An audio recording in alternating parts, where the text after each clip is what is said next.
الحمد لله رب العالمين والصلاة والسلام على رسول الله صلى الله عليه وسلم.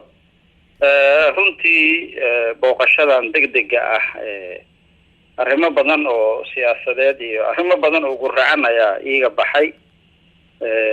qof kastoo aqoon-yahan oo Soomaaliyeed oo qiiro Soomaaliyeed iyo qiiro wadaninimo ay ku dambeysana uu dareemayaa taxliilka aan sheegi doono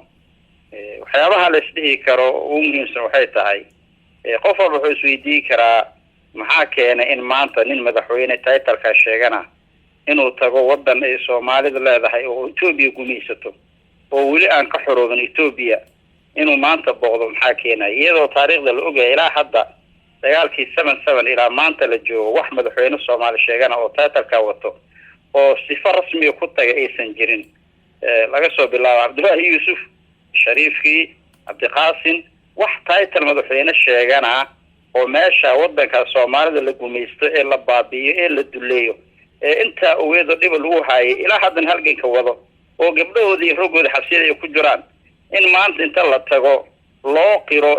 Itoobiya waa horta taariikh xumo way taariikhda ugu fool xumeeda soo marta Xasan Sheekh Maxamuud meeshaas kala kulmay maaragtay taariikhdana way qori doontaa waxay taariikhdu ilaa isqorayso cidna una xariismaysa taariikhda marka waa akhasnimada iyo dulinimada haysato iyo aqoon darrida ay tusinaysaa oo taariikh xun oo meesha ka galay ragga aqoonta leh ee wadanka u dhashay ee xureyntoodana u taagan ama OLF noqdaano ama dadka muslimiinta kale ha noqdaane inay maalmaha kamid ah kula xisaabtami doonaan qodobka labaad aan isla waxa waaye Itoobiya maanta waa burburaysaa burbur xoog la ayaa ku socdo ilaahay baabi'ihay subxaanahu wa ta'ala oromadii oo ugu badnaa waa u jeedaa kacdoonada ay wadaan amxaaradii waa u jeedaa kacdoonka wadaan si loo qariyo waa la waayay waxa laga baqayaa marka Soomaalida inay dhiirato oo kacdo wayba ka celin Soomaalida waxaan dulliga ahay Ibrahim Dheere iyo Khasunaaskan waxaan ilay iyo qurunkaana lu gooy mooyaan Soomaalida marro heerida iska qaadayeen wayna ka fircoonta oromadii amxaaradii kuwaas lu gooy magac diineed iyo wadaadnimo intuu sheegtay lu gooy mooyaan waa ka celin marka waxa loogu talagalay Xasan in loo adeegsado in qoomiyadda Soomaalida la dejiyo si aysan u kicin oo dhaanta la soo ciyaaro loo madax salaaxo waa nabad waa barwaaqo waa horumar xaggan tagay isbitaalaan tagay xaggan tagay waxaas waa dejin shacbiga lagu dejinayo siyaasadaasna fahmi maayo waa doqone waxba ma dhaaf waliis xamar kama bixin siyaasadna ma yaqaano waliisna maamul idaarada dawladda Soomaaliya marin marka waxay ku tusinaysaa garaan xumadiisa iyo doqonnimadiisa ku tusinaysaa gabdha dhaanta la ciyaaray iyo nin madaxweyne sheegana waa sharaf daradiisa laakiin ujeedada tigreedu ay ka leedahay waxay tahay in uu tusiyo in qoomiyadan la dejiyo la seexiyo oo la duro lagu seexiyo midda saddexaad ee aan isleeyahay qofka Soomaali waa dareemi kara waxay tahay Itoobiya dana sanad siyaasad buu ka leeyahay doorasho raba isku sharaxaya wax doorana ma la insha Allah ta'ala wuxuu yahay waa la shakhsiyadiisana waa la yaqaana marka wuxuu rabaa inuu raali gelin iyo ka sameeyo tigreedan si dhacaysa sidaas daraaddeed wuxuu rabaa inuu gabra iyo kuwan xamar ku haayo ku maamula oo ku qanciyo oo siyaasiyan uu wadhisto ayuu rabaa si doorashada loogu shubo saa u socda mid afaraada jirto oo ragga waxgaradka aqoon-yahanada ama dibadda joogan ama gudaha joogan ee dareemayaan waxay tahay dhaqaale xoog leh ayaa meesha rabaa in lagu cuno mashruuc waxa jira Britishka uu bixiyo oo loogu talagalay wax been oo tababarka ciidamada Soomaaliya Itoobiya lagu tababaraa la yiraahdo malaayiin lacag ugu talagalay Britishka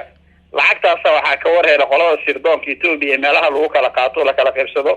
in ilaygaan isaga iyo rag kaleeto midkaan la yiraahdo maaragtay in sharmaarka iyo ragaas meesha ku cunayaan marka lacagtii baa laga warheelay joornaalada adduunyada qaar baa soo qoray nugishada qaar baa lagu soo qoray sirtaas oo fashilantay inuu xalliyo gaarsiiyo wixii lacag meesha u yaalo waa u tagay laakiin su'aasha isweydiinta waxay tahay haddii shakhsigii Soomaalinimo laga sugayay oo Itoobiya cadawga Soomaaliyeed laga sugay oo meesha taagan yahay kuwii isaga ka hoosay maxaa laga fiiraa taas baa su'aasha u baahan weeyeen in Xasan Sheekh Maxamuud in ujeedada socdaalkiisa waxa uu ku sheegay mid horumar u ahayd oo dhul Soomaaliyeed uu tagay halka xilligan dhul Soomaaliyeed oo madax banaan ma lagu tilmaami karaa maya dhulka Soomaali baa iskale Itoobiyana malaha xorriyadoodii iyo go'aanimadoodina way raadinayaan halgan bayna ku jiraan sida muuqato insha Allah ta'ala way xoroobayaan biidhnillaahi kariim